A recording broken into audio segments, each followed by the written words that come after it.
और साथ में इम्पोर्टेंट समाचार पत्रों के बारे में। क्लास की शुरुआत करने से पहले दोस्तों एसएससी जीडी एग्ज़ाम को क्रैक करने के लिए एसके बुक्स द्वारा जो बुक लॉन्च की गई है उनके बारे में आपको डिटेल में बता देता हूँ। ये सभी बुक्स आपको एसके बुक्स पब्लिकेशन की मिलने वाली है।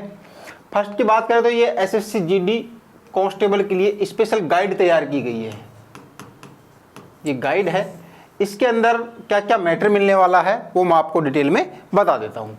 इस गाइड को सिलेबस के अकॉर्डिंग बनाया गया है। जो आपका सिलेबस है जीके, मैथ, रीजनिंग और हिंदी, कंप्लीट सिलेबस इसमें कवर किया गया है। साथ ही बात करें एसएससी जीडी 2011 से लेकर अब तक के प्रश्नों का इसमें चैप्टर वाइज, टॉपिक वाइज और टाइप वाइज बिल्कुल सिस्टमेटिक तरीके से मैटर उपलब्ध करवा रखा है। इससे आपको आइडिया हो जाएगा कि एसएससी जीडी एग्जाम में किस प्रकार के क्वेश्चन एग्जामिनर पूछता है, क्योंकि एसएससी जीडी 2011 से लेकर अब तक के प्रश्नों का अगर इसमें समावेश किया गया है तो आपको ये आइडिया हो जाता है कि किस प्रकार के क्वेश्चन एग्जाम में आते हैं। मैथ और रीजनिंग की बात करें दोस्तों तो इसमें आपके लिए शॉर्टकट ट्रिक्स उपलब्ध करवा रखी है, क्योंकि आपका जो एग्ज़ाम होता है वो ऑनलाइन होता है और ऑनलाइन एग्ज़ाम में आपकी टाइम की बहुत ज़्यादा वैल्यू होती है। इसी के आधार पर इसमें आपके लिए मैथ और रीजनिंग की शॉर्टकट ट्रिक्स उपलब्ध करवाई गई है। एसएससी जीडी में पहले पूछे गए एमसीक्यू और अब टीसीएस एमसीक्यू के 4000 प्लस प्रश्नों का इसमें समावेश किया गया है और सभी प्रश्नों की आपको एक्सप्लेनेशन देखने को मिलने वाली है और इसको लेटेस्ट पैटर्न के अनुसार बनाया गया है। इसके कॉम्बिनेशन की बात करें दोस्तों तो ये गत वर्षों का पेपर्स का सेट है जिसमें आपको 35 प्लस पेपर्स देखने को मिलेंगे और प्रत्येक पेपर के प्रत्येक प्रश्न का आपको ऑनलाइन वीडियो सॉल्यूशन भी देखने को मिलने वाला है। हर पेपर के ऊपर आपको क्यूआर कोड मिलेगा, आप क्यूआर कोड अपने मोबाइल से स्कैन करें और कंप्लीट एक्सप्लेनेशन आप देख सकते हैं। सामान्य ज्ञान के लिए दोस्तों बात करें तो सामान्य ज्ञान के लिए ये एसएससी जीडी व एमटीएस के लिए स्पेशल गाइड तैयार की गई है। इस गाइड में आपको एसएससी जीडी व एमटीएस के 2011 से लेकर अब तक के प्रश्नों का चैप्टर वाइज और टॉपिक वाइज संकलन देखने को मिलने वाला है। एसएससी जीडी व एमटीएस की परीक्षाओं में जो सामान्य अध्ययन यानी कि जीके के प्रश्न पूछे जाते हैं उन्हीं के स्तर की अन्य परीक्षाओं के प्रश्नों का भी इसमें समावेश किया गया है। यानी कि जो आपका एसएससी जीडी और एमटीएस का लेवल होता है उसी लेवल के क्वेश्चन, चाहे वो एसएससी के अलग एग्जाम होते हो या फिर स्टेट गवर्नमेंट में जो भी भर्ती परीक्षाएं होती है उनके क्वेश्चनों का भी इसमें समावेश किया गया है। एसएससी की पुरानी एमसीक्यू और नई टीसीएस एमसीक्यू के प्रश्न भी आपको इसमें देखने को मिलेंगे और वो उनकी भी कंप्लीट एक्सप्लेनेशन के साथ आपको इसमें मैटर देखने को मिलने वाला है और इसको भी लेटेस्ट पैटर्न के अनुसार तैयार किया गया है। बात करें दोस्तों सामान्य ज्ञान के लिए तो सभी प्रतियोगी परीक्षाओं के लिए ये सामान्य ज्ञान वृत्त के नाम से ये बुक है। चाहे आप एसएससी की तैयारी करो, रेलवे की तैयारी करते हो या फिर स्टेट गवर्नमेंट की किसी भी भर्ती परीक्षा की तैयारी करते हो, उसमें सामान्य ज्ञान यानी कि जीके के क्वेश्चन जरूर पूछे जाते हैं। उसी के आधार पर इस गाइड को तैयार किया गया है। इसमें आपकी कंप्लीट सामान्य ज्ञान को कवर कर रखा है और बिल्कुल आसान भाषा में समझा रखा है। टॉपिक वाइज बिल्कुल इसमें मैटर उपलब्ध करवा रखा है। इन गाइड्स को आप जरूर पढ़ें। अब हमारे टॉपिक पे आते हैं दोस्तों, सामाजिक व धार्मिक सुधार आंदोलन। सबसे पहले बात करेंगे हम राजा राम मोहन राय जी के बारे में। तो राजा राम मोहन राय जी की बात करें दोस्तों तो पहले दोस्तों हम इसका डिस्क्रिप्टिव मैटर देखेंगे, उसके बाद कुछ इंपॉर्टेंट क्वेश्चंस करेंगे जो आपके एसएससी जीडी एग्जाम के लिए इंपॉर्टेंट होने वाले हैं। तो राजा राम मोहन राय जी की बात करें तो राजा राम मोहन राय जी के पास उपाधियां जो थी अक्सर एग्जाम में पूछ लिया जाता है। तो आधुनिक भारत का पिता, आपसे क्वेश्चन डायरेक्ट पूछा जाएगा, आधुनिक भारत का पिता किसे कहा जाता है? तो राजा राम मोहन राय को। और राजा राम मोहन राय जी को जो राजा की उपाधि थी वो किसने दी थी? अकबर द्वितीय द्वारा राजा की उपाधि दी गई थी। इसको भी ध्यान रखना है कि राजा राम मोहन राय जी को राजा की उपाधि किसके द्वारा प्रदान की गई थी? तो अकबर द्वितीय द्वारा ये उपाधि प्रदान की गई थी। भारतीय पुनर्जागरण का जनक कौन है? राजा राम मोहन राय। अतीत व भविष्य के मध्य सेतु का कार्य जो करते हैं। भारत का प्रथम आधुनिक पुरुष और साथ ही बात करें युग दूत, यह उपाधि इनको सुभाष चंद्र बोस जी द्वारा प्रदान की गई थी। इस प्रकार से इनके पास उपाधि थी राजा राम मोहन राय जी के पास, आधुनिक भारत का पिता, भारतीय पुनर्जागरण का जनक, अतीत व भविष्य के मध्य सेतु, भारत का प्रथम आधुनिक पुरुष और युगदूत। ठीक है, युगदूत की जो उपाधि थी वो इनको सुभाष चंद्र बोस जी द्वारा प्रदान की गई थी। और राजा राम मोहन राय जी को राजा की उपाधि किसके द्वारा प्रदान की गई थी? अकबर द्वितीय द्वारा। क्लियर है? स्क्रीनशॉट ले लीजिए। अब बात करेंगे आत्मीय सभा की। इसकी स्थापना 1815 में हुई थी और सती प्रथा विरोधी संगठन था ये आत्मीय सभा। और इन्हीं के ही प्रयासों से, राजा राम मोहन राय जी के प्रयासों से 1829 में लॉर्ड विलियम बेंटिंग की मदद से सती प्रथा पर प्रतिबंध लगाया गया था। तो आत्मीय सभा का गठन किसके द्वारा किया गया था? राजा राम मोहन राय जी द्वारा। कब किया गया था? 1815 में। ठीक है, इसके अलावा बात की जाए सती प्रथा पर रोक किसने लगाई थी? लॉर्ड विलियम बेंटिंग द्वारा लगाई गई थी, लेकिन राजा राम मोहन राय का इसमें बहुत बड़ा योगदान था। कब लगाई गई थी? 1829 में। ये सन आपसे जरूर पूछ लिया जाता है एग्जाम में, तो इनको आपको याद रखना है। अब बात करें ब्रह्म समाज की स्थापना की, तो राजा राम मोहन राय जी द्वारा की गई थी। कब की गई थी? 1828 में। कहाँ पर? कलकत्ता में। तो ये क्वेश्चन भी काफी बार आता है कि ब्रह्म समाज की स्थापना किसके द्वारा की गई थी? तो राजा राम मोहन राय जी द्वारा। कहाँ की गई थी? कलकत्ता में। कब की गई थी? 1828 में। क्लियर है? देवेंद्रनाथ टैगोर ने 1839 में तत्वबोधिनी सभा की स्थापना की थी। तो ये क्वेश्चन भी काफी बार पूछा जाता है। और इन्हीं के प्रयासों से 1843 में इन्होंने ब्रह्म समाज को भी संभाल लिया था। किसने? देवेंद्रनाथ टैगोर ने। तो 1839 ईस्वी में देवेंद्रनाथ टैगोर द्वारा तत्वबोधिनी सभा की स्थापना की गई थी। इसके अलावा बात की जाए इनके कुछ इंपॉर्टेंट समाचार पत्र हैं, ये भी आपसे एग्जाम में पूछ ले जाते हैं। तो फर्स्ट की बात करते मिरातुल अखबार, जो कि फारसी भाषा में था ये। सेकंड की बात करें तो संवाद कौमुदी, जो कि बांग्ला भाषा में था। थर्ड की बात करें ब्रह्मोनिकल मैगजीन थी ये, अंग्रेजी भाषा में। और बंगदूत, ये किस में था? हिंदी भाषा में। ये राजा राम मोहन राय जी के कुछ इंपॉर्टेंट समाचार पत्र है। ठीक है, स्क्रीनशॉट ले लीजिए। नए भारत में सरकारी नौकरियां 100% भ्रष्टाचार रहित है। विद्यार्थी अपनी योग्यता से ही सरकारी नौकरी प्राप्त कर सकते हैं। इसके लिए ऑफलाइन कोचिंग सबसे उत्तम होती है, क्योंकि यहाँ पर पढ़ाई का एक पॉजिटिव वातावरण मिलता है। विद्यार्थी केवल अपनी पढ़ाई में ही ध्यान देता है और अपनी रोज की दिनचर्या से वो अलग होता है। साथ में अध्यापकों से उसका संपर्क रहता है, जिससे वो डाउट क्लियर भी कर सकता है। इसके लिए उपयुक्त रहेगा कि वह एक अच्छे इंस्टीट्यूट में तैयारी करे, जहाँ पर उसको बाहर न जाना पड़े। हमारी संस्थान में हॉस्टल है, जहां विद्यार्थियों को कठोर अनुशासन का पालन सेना के रिटायर अधिकारियों की देखरेख में होता है। यहां विद्यार्थियों को स्मार्टफोन रखने की अनुमति नहीं है। रात को प्रत्येक 40 से 50 लड़कों पर एक वार्डन उपलब्ध रहता है। पढ़ाने के लिए सक्षम अध्यापकों की टीम SK बुक्स के लेखक श्री राम सिंह यादव जी के नेतृत्व में कार्य करती है। हर विषय जो SSC GD भर्ती परीक्षा के लिए महत्वपूर्ण है, उसको हम विस्तार से हमारे ऑफलाइन सेंटर में पढ़ाते हैं। हम ऑफलाइन सेंटर में उन सवालों पर अधिक महत्व देते हैं जो कि SSC GD भर्ती परीक्षा करवाने वाली संस्था पूछती है। हम बार बार टेस्ट के माध्यम से आपके कमजोर विषयों की जानकारी लेकर उनको एक्स्ट्रा पढ़ाते हैं।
अब बात करते हैं केशव चंद्र सेन जी के बारे में।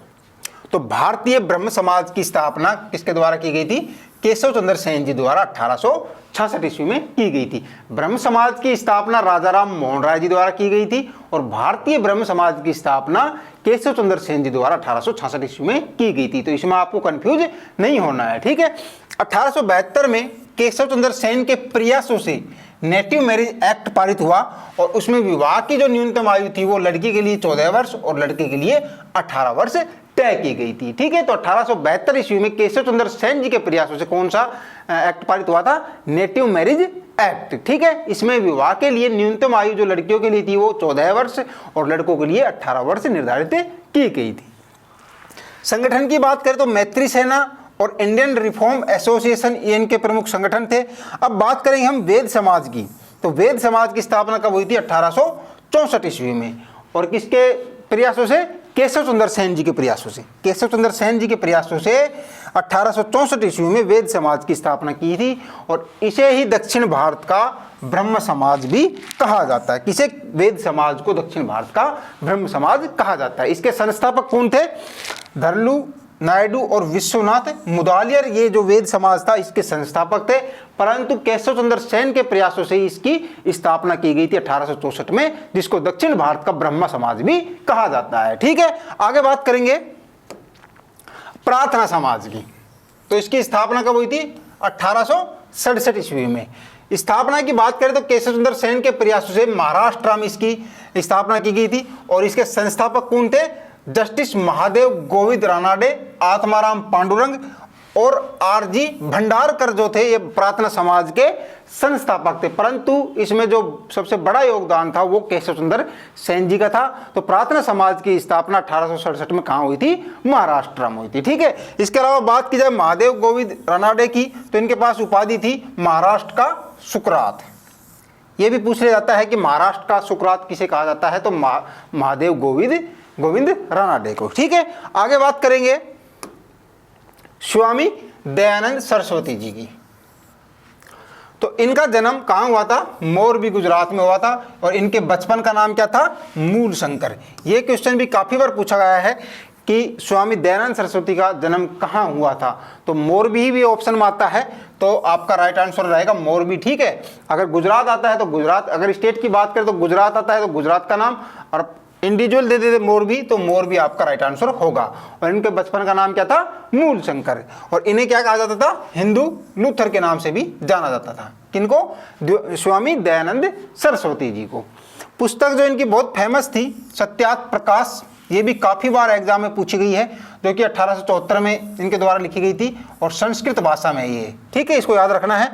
पुस्तक थी सत्यार्थ प्रकाश जो कि स्वामी दयानंद सरस्वती द्वारा 1874 में संस्कृत भाषा में लिखी गई थी। आर्य समाज की स्थापना के समय भारत के जो वायसराय थे वो कौन थे? Lord Northbrook. ये क्वेश्चन भी काफी बार पूछा गया है SSCGD में कि आर्य समाज की स्थापना के समय भारत के वायसराय कौन थे? तो लॉर्ड नॉर्थब्रुक, ठीक है। आर्य समाज की स्थापना 1875 में कहाँ की गई थी? बॉम्बे में। इसके अलावा 1873 में इनके द्वारा मुख्यालय ट्रांसफर कर दिया गया था, कहाँ पर? लाहौर में। और 1878 में कहाँ पर?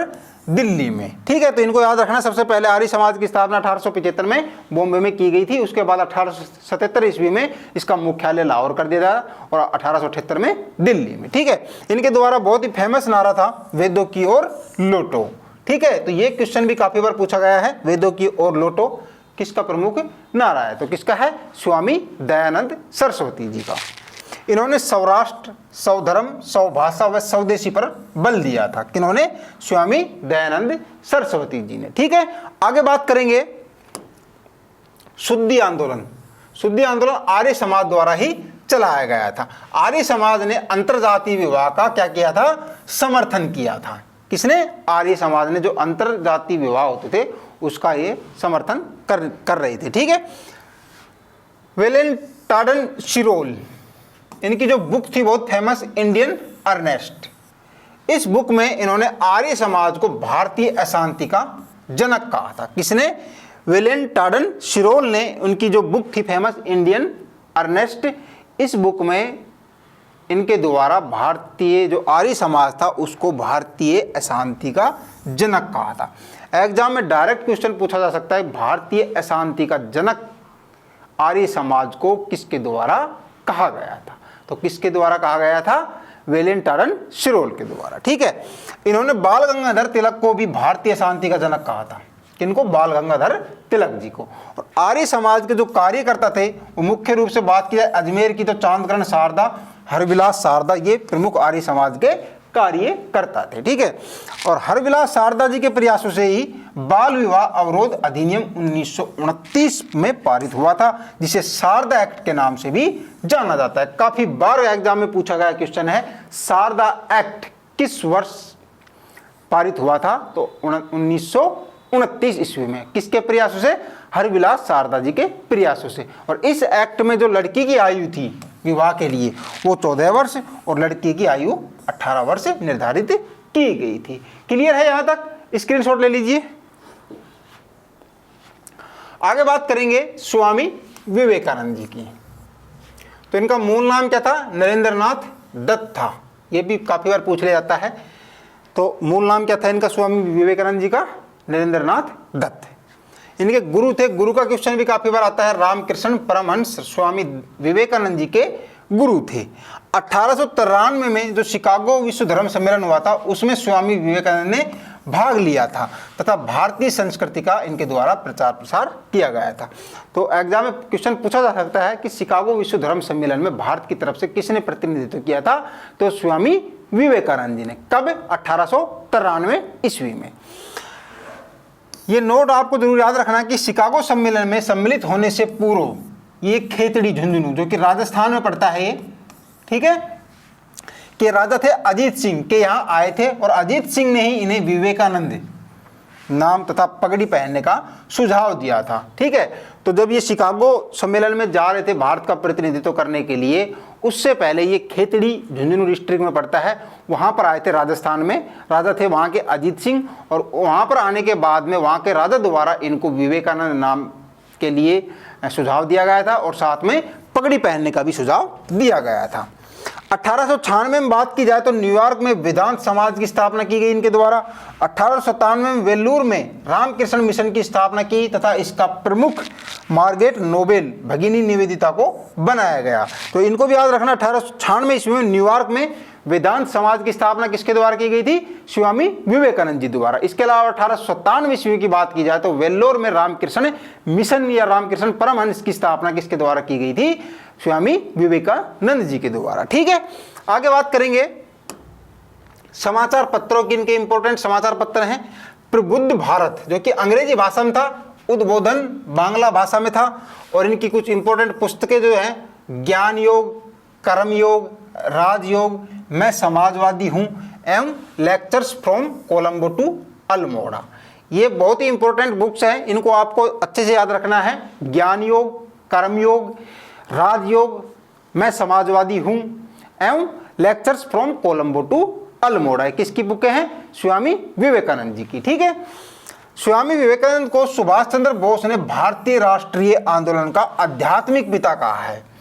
तो स्वामी विवेकानंद जी को भारतीय राष्ट्रीय आंदोलन का आध्यात्मिक पिता किसके द्वारा कहा गया है? तो एग्जाम में डायरेक्ट क्वेश्चन आपको देखने को मिल सकता है। तो किसके द्वारा? सुभाष चंद्र बोस जी द्वारा। क्लियर है? आगे बात करते हैं एनी बिसेंट थियोसॉफिकल सोसाइटी की स्थापना कब हुई थी? 1875 में। HP ब्लावत्स्की जो कि रूसी थे और HS अल्कोट ये अमेरिकी थे, इनके द्वारा थियोसॉफिकल सोसाइटी की स्थापना 1875 में की गई थी। ठीक है, 1882 ईस्वी की बात करें दोस्तों तो अडियार जो मद्रास है उसमें थियोसॉफिकल सोसाइटी का मुख्यालय स्थापित किया गया था। तो थियोसॉफिकल इस सोसाइटी का मुख्यालय कहाँ स्थित किया गया था? 1882 ईस्वी में अडियार मद्रास में स्थापित किया गया था।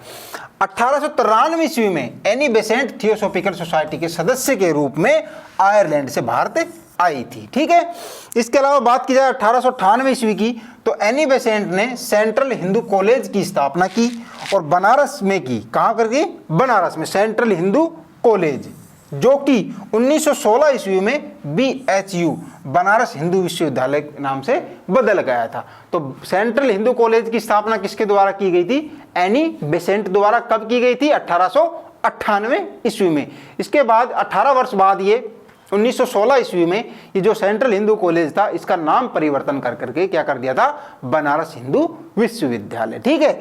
इनके समाचार पत्रों की बात करें तो न्यू इंडिया और कॉमन बिल ये इनके प्रमुख समाचार पत्र थे। ठीक है। आगे बात करेंगे हेनरी विवियन डेरोजियो।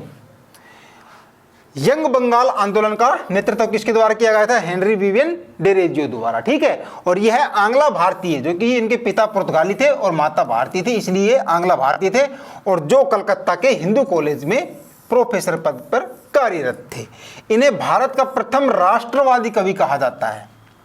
काफी बार पूछा गया क्वेश्चन है, भारत का प्रथम राष्ट्रवादी कवि किसे कहा जाता है, तो किसे कहा जाता है, हेनरी विवियन डेरोजियो को। ठीक है। इसके अलावा इनके संगठन की बात करें तो बंग हिंद सभा, हित सभा, एंग्लो इंडियन हिंद एसोसिएशन, और समाचार पत्रों की बात करें तो ईस्ट इंडिया, इंडिया गजट एवं कलकत्ता साहित्य गजट इनके प्रमुख समाचार पत्र है। ठीक है। स्क्रीनशॉट ले लीजिए।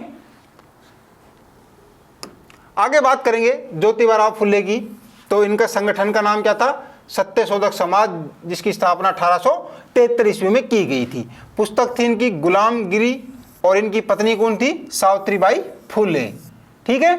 गोपाल हरि देशमुख जी की बात करें हम तो इनका संगठन कौन सा था, परमहंस मंडली, जिसकी स्थापना 1849 ईस्वी में की गई थी। समाचार पत्र की बात करें तो लोक हितवादी, जो कि मराठी भाषा में इनका समाचार पत्र था, और उपनाम इनको क्या कहा जाता था, लोक हितवादी इनका उपनाम था। ठीक है। स्क्रीनशॉट ले लीजिए।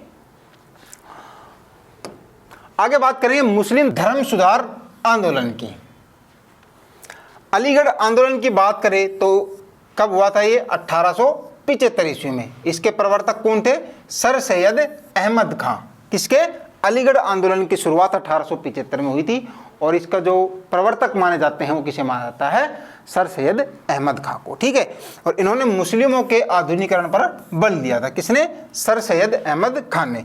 और इन्होंने अंग्रेजी शासन और शिक्षा का भी समर्थन किया था। संगठन की बात करें तो मोहम्मद लिटरेरी एसोसिएशन, जिसकी स्थापना 1863 में की गई थी। साइंटिफिक सोसाइटी, जिसकी स्थापना 1864 ईस्वी में की गई थी। मुमडन एंग्लो ओरिएंटल कॉलेज, जिसकी स्थापना 1875 में की गई थी, जो कि बाद में 1920 में यह अलीगढ़ मुस्लिम विश्वविद्यालय बन गया था। ठीक है। तो मुमडन एंग्लो ओरिएंटल कॉलेज था पहले 1875 में, परंतु 1920 ईस्वी में इसका नाम परिवर्तन करके अलीगढ़ मुस्लिम विश्वविद्यालय कर दिया गया था। ठीक है। स्क्रीनशॉट ले लीजिए। आगे बात करते हैं देवबंद आंदोलन या दार उल उलूम आंदोलन। इसकी शुरुआत कब हुई थी, 1867 में देवबंद में, जो कि उत्तर प्रदेश में पड़ता है। संस्थापक की बात करें तो रशीद अहमद गंगोई, मोहम्मद कासिम ननोतवी इसके संस्थापक माने जाते हैं। किस वजह से इस संगठन का, आंदोलन का उद्देश्य की बात करें तो इस्लाम के मूल स्वरूप को स्थापित करना और अच्छे धार्मिक शिक्षक तैयार करना ही देवबंद आंदोलन करने का मुख्य उद्देश्य था। ठीक है। इसके अलावा बात की जाए वहाबी आंदोलन की तो इसके मुख्य नेता कौन थे, हाजी करामात अतमी और शरीयत उल्लाह खां। भारत में इसे सैयद अहमद बरेलवी ने लोकप्रिय बनाया था, और यह मुस्लिमों में एक मात्र हिंसक व सांप्रदायिक आंदोलन माना जाता है। ठीक है। स्क्रीनशॉट लीजिए। आगे बात करेंगे अहमदिया आंदोलन। ये क्वेश्चन काफी बार पूछ लिया जाता है, अहमदिया आंदोलन या कादियानी आंदोलन। ठीक है। इसके बाद की जाए तो गुलाम अहमद द्वारा 1889 ईस्वी में कादिया, जो कि पंजाब में पड़ता है, नामक स्थान से आंदोलन की शुरुआत की गई थी। तो किस प्रकार से क्वेश्चन पूछा जा सकता है कि अहमदिया आंदोलन कब हुआ था, तो 1889 ईस्वी में, या फिर कादियान आंदोलन कब हुआ था तो 1889 ईस्वी में। इसकी शुरुआत किसके द्वारा की गई थी, तो गुलाम अहमद द्वारा इसकी शुरुआत की गई थी। ठीक है। गुलाम अहमद ने स्वयं को क्या कहा था, पैगंबर तथा भगवान कृष्ण का इन्होंने अपने आप को अवतार घोषित किया था। ठीक है। पारसी धर्म सुधार आंदोलन की बात करें तो रहनुमा ए माजदा ए सबा की स्थापना 1851 ईस्वी में की गई थी, और इसके संस्थापक किसे माना जाता है, फरदौन जी नवरोजी, दादा भाई नवरोजी और बहराम जी मालाबारी। इसको पारसी धर्म सुधार आंदोलन के संस्थापक के रूप में जाना जाता है। समाचार जो पत्र था वो इनका राफत गिरफ्तार इसका प्रमुख समाचार पत्र माना जाता है। क्लियर है। आगे बात करते हैं महत्वपूर्ण संगठन के बारे में, जहां से भी क्वेश्चन काफी बार यानी कि बार बार क्वेश्चन बनता है एसएससी जीडी एग्जाम में। ठीक है, या तो आपसे क्रॉस में पूछ लिया जाएगा या फिर डायरेक्ट पूछा जाएगा। तो आत्मीय सभा की बात की जाए दोस्तों, तो इसकी संस्थापक कौन थे? राजा राम मोहन राय जी। कब? 1815 ईस्वी में। ठीक है। ब्रह्म समाज की स्थापना की बात की जाए तो इसकी स्थापना राजा राम मोहन राय जी द्वारा की गई थी। कब की गई थी? 1828 ईस्वी में। भारतीय ब्रह्म समाज की स्थापना की बात की जाए तो केशव चंद्र सेन जी द्वारा 1866 ईस्वी में की गई थी। प्रार्थना समाज की बात करें तो प्रार्थना समाज के संस्थापक किसे माना जाता है? आत्माराम पांडुरंग को। और कब की गई थी? 1867 ईस्वी में। आर्य समाज की बात करें तो स्वामी दयानंद सरस्वती जी हैं, जो कि 1875 में की गई थी बॉम्बे से। और थियोसॉफिकल सोसाइटी की बात करें तो मैडम एच.पी. ब्लावात्स्की और हेनरी अल्कोट द्वारा 1875 ईस्वी में की गई थी। ठीक है। तो आपसे क्रॉस में भी मिलान वाले क्वेश्चन भी बन सकते हैं कि आपको इस प्रकार से दे दिया जाएगा। आत्मीय सभा 1828, ब्रह्म समाज 1815, ठीक है, और भारतीय समाज 1867 है। और प्रार्थना समाज की बात की जाए, भारतीय ब्रह्म समाज, ठीक है, प्रार्थना समाज की बात की जाए तो 1866। इस प्रकार से आपसे क्रॉस मिलान वाले क्वेश्चन भी बन सकते हैं, या फिर इनमें से एक नहीं है, इस प्रकार से क्वेश्चन भी पूछे जा सकते हैं। तो आपको इस सारणी को अच्छे से देखना है। ठीक है, सारणी को अच्छे से देखना है। स्क्रीनशॉट ले लीजिए आप इसका। आगे बात करते हैं और संगठनों की। रामकृष्ण परमहंस की बात करें तो स्वामी विवेकानंद जी द्वारा इसकी स्थापना की गई थी 1897 ईस्वी में। गदर पार्टी की स्थापना लाला हरदयाल जी और सोहन सिंह भागना द्वारा 1913 ईस्वी में। खुदाई खिदमतगारी, जिसको लाल कुर्ती दल भी कहा जाता है, उसकी संस्थापक कौन थे? खान अब्दुल गफ्फार खान जी 1930 ईस्वी में। और फॉरवर्ड ब्लॉक की बात करें तो इसके सुभाष चंद्र बोस जी संस्थापक माने जाते हैं 1939 में। ये कुछ इंपॉर्टेंट संगठन थे जो आपके एग्जाम में इनसे क्वेश्चन जरूर पूछे जाएंगे। आप स्क्रीनशॉट ले लीजिए इसका। अब बात करते हैं कुछ समाचार पत्रों की जो आपके एग्जाम में जरूर क्वेश्चन पूछे जाते हैं। द बंगाल गजट की बात करें तो इसके संपादक कौन थे? जेम्स ऑगस्टस हिक्की 1780 ईस्वी में इसके द्वारा प्रकाशन किया गया था। बंगाल गजट की बात करें, कंफ्यूज नहीं होना है, द बंगाल गजट के संपादक कौन है? जेम्स ऑगस्टस हिक्की, जो कि 1780 में प्रकाशित किया गया था। और बंगाल गजट की बात करें, गंगाधर भट्टाचार्य 1816 ईस्वी में प्रकाशित किया गया था। दिग्दर्शन और समाचार पत्र दर्पण की बात करें तो दोनों के मार्समैन हैं। दिग्दर्शन 1818 और समाचार दर्पण भी 1818 में ही मार्समैन द्वारा प्रकाशित किए गए थे। ठीक है। संवाद कौमुदी की बात करें तो राजा राम मोहन राय जी 1821 में, काफी इंपॉर्टेंट है ये संवाद कौमुदी। राजा राम मोहन राय इसके संपादक थे, जो कि 1821 में इसका संपादन किया था। ठीक है। और मिरातुल अखबार की बात करें, इनके भी राजा राम मोहन राय जी हैं, जो कि 1822 ईस्वी में किया गया था।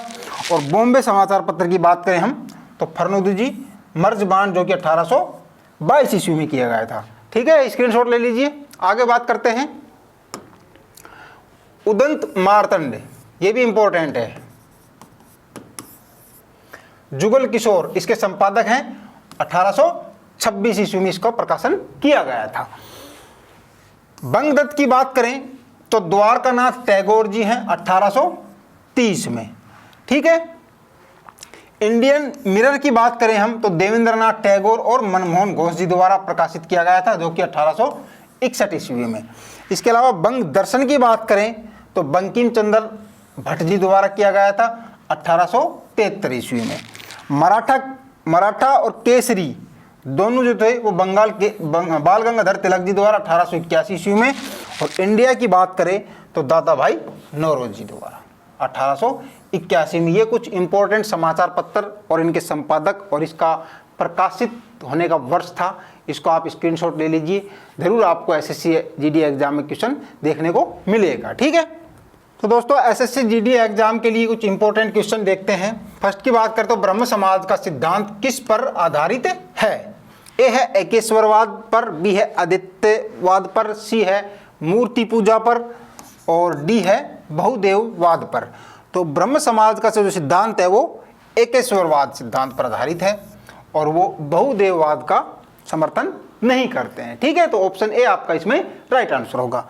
नेक्स्ट की बात करें तो निम्नलिखित युग्मों में से कौन सा सुमेलित नहीं है पूछा गया, याद रखना है। ठीक है, क्वेश्चन को अच्छे से देखना है। ए है राजाराम मोहन राय ब्रह्म समाज, बी है स्वामी दयानंद सरस्वती आर्य समाज, सी है स्वामी विवेकानंद रामकृष्ण मिशन और डी है महादेव गोविंद रानाडे थियोसॉफिकल सोसाइटी। कौन सा नहीं है? नहीं है पूछा गया है, ऑप्शन डी। क्योंकि राजाराम मोहन राय ने ब्रह्म समाज की स्थापना की थी, कब की थी? 1875 ईस्वी में, नहीं 1828 में, सॉरी है ना, 1828 में की थी। स्वामी दयानंद सरस्वती ने आर्य समाज की स्थापना कब की थी? 1875 ईस्वी में। स्वामी विवेकानंद जी ने रामकृष्ण मिशन की स्थापना कब की थी? 1897 में। और थियोसॉफिकल सोसाइटी की स्थापना 1875 में की गई थी मैडम हेनरी और मैडम एचपी ब्लादस्की और हेनरी द्वारा। ठीक है, तो ऑप्शन आपका डी इसमें राइट आंसर होगा। यहाँ पर नहीं है पूछा गया है, तो डी ऑप्शन आपका राइट आंसर होगा। ठीक है, आगे बात करते हैं। प्रार्थना समाज का संस्थापक कौन था? ए है रामकृष्ण परमहंस, बी है स्वामी विवेकानंद, सी है आत्माराम पांडुरंग और डी है दयानंद सरस्वती। प्रार्थना समाज कौन से? आत्माराम पांडुरंग जी द्वारा। ठीक है, नेक्स्ट बात करते हैं। स्वामी दयानंद सरस्वती द्वारा आर्य समाज की स्थापना के समय भारत का वायसराय कौन था? ए है लॉर्ड नॉर्थब्रुक, बी है लॉर्ड कर्जन, सी है लॉर्ड लैंसडाउन और डी है लॉर्ड डलहौजी। तो स्वामी दयानंद सरस्वती द्वारा आर्य समाज की स्थापना की गई थी 1875 ईस्वी में। तो उस समय जो भारत के वायसराय थे वो कौन थे? Lord Northbrook. इनका जो समय काल रहा था वो 1872 ईस्वी से 1876 ईस्वी तक ये भारत के वायसराय थे। तो आपका ए ऑप्शन इसमें राइट होगा। ठीक है, आगे देखेंगे। वेदों की ओर लौटने पर जोर दिया था, ये वेदों की ओर लौटो नारा किसने दिया था? ठीक है, ए है रामानुज, बी है स्वामी दयानंद सरस्वती, सी है स्वामी विवेकानंद और डी है रामकृष्ण परमहंस। तो स्वामी दयानंद सरस्वती द्वारा ये नारा दिया गया था, वेदों की ओर लौटो। ठीक है, रिक्त स्थान शुद्धि आंदोलन के संस्थापक थे। ए है स्वामी दयानंद सरस्वती, बी है स्वामी विवेकानंद, सी है ईश्वर चंद्र विद्यासागर और डी है राजाराम मोहन राय। तो शुद्धि आंदोलन के संस्थापक कौन थे? स्वामी दयानंद सरस्वती जी। क्लियर है? आगे बात करेंगे। रामकृष्ण मिशन की स्थापना किसने की थी? राजाराम मोहन राय, स्वामी बी है दयानंद सरस्वती जी, सी है स्वामी विवेकानंद और डी है ईश्वर चंद्र विद्यासागर। तो रामकृष्ण मिशन की स्थापना स्वामी विवेकानंद जी द्वारा 1897 ईस्वी में की गई थी। ठीक है, आगे बात करें। स्वामी विवेकानंद के गुरु का नाम क्या था? रामकृष्ण परमहंस, आदि शंकराचार्य, रमन महर्षि या फिर परमहंस योगानंद? क्या था स्वामी विवेकानंद जी के गुरु का नाम? रामकृष्ण परमहंस। ठीक है, 1828 में कलकत्ता में ब्रह्म समाज की स्थापना इनमें से किसने की थी? ए है एच.एन. कुंजरू, बी है स्वामी दयानंद सरस्वती, सी है राजाराम मोहन राय और डी है राम सिंह जी। तो किसने की थी? राजाराम मोहन राय ने। कहाँ? ब्रह्म समाज की स्थापना कलकत्ता में। ठीक है, आगे बात करेंगे। निम्नलिखित में से किसने संवाद कौमुदी नामक समाचार पत्र की स्थापना की थी? ए है रास बिहारी बोस, बी है राजाराम मोहन राय, सी है शिशिर कुमार घोष और डी है ईश्वर चंद्र विद्यासागर। तो संवाद कौमुदी किसके द्वारा? राजाराम मोहन राय द्वारा। ठीक है, नेक्स्ट देखते हैं। निम्नलिखित में से किस वर्ष में हिंदू विधवा पुनर्विवाह अधिनियमित किया गया था? ए है 1856, बी है 1890, सी है 1906 और डी है 1934। तो हिंदू विधवा पुनर्विवाह जो अधिनियमित किया गया था एक्ट, वो 1856। ठीक है, नेक्स्ट देखते हैं। निम्नलिखित में से किस वर्ष सैयद अहमद खान द्वारा अलीगढ़ आंदोलन शुरू किया गया था? तो अलीगढ़ आंदोलन किसके द्वारा शुरू किया गया था? सैयद अहमद खान द्वारा। कब किया गया था? 1875 ईस्वी में। क्लियर है? तो इस प्रकार से दोस्तों आपके एसएससी जीडी एग्जाम में क्वेश्चन पूछे जाते हैं, इसी आधार पर आपको तैयारी करनी है। और जो मैंने आपको क्लास की शुरुआत में इन बुक्स के बारे में बताया था, ये बुक्स आप अपने नज़दीकी बुक स्टोर से भी प्राप्त कर सकते हैं और ऑनलाइन भी खरीद सकते हैं। ऑनलाइन खरीदने के लिए आपको इसका लिंक डिस्क्रिप्शन बॉक्स में मिल जाएगा। दोस्तों इस चैनल पर हम एसएससी जीडी और अन्य सभी भर्तियों से संबंधित इंपॉर्टेंट जानकारी और स्टडी मटेरियल उपलब्ध करवाते रहेंगे। तो वीडियो को लाइक करें, चैनल को सब्सक्राइब करें और अपने दोस्तों के साथ शेयर करें। मिलेंगे नेक्स्ट वीडियो में। जय हिंद।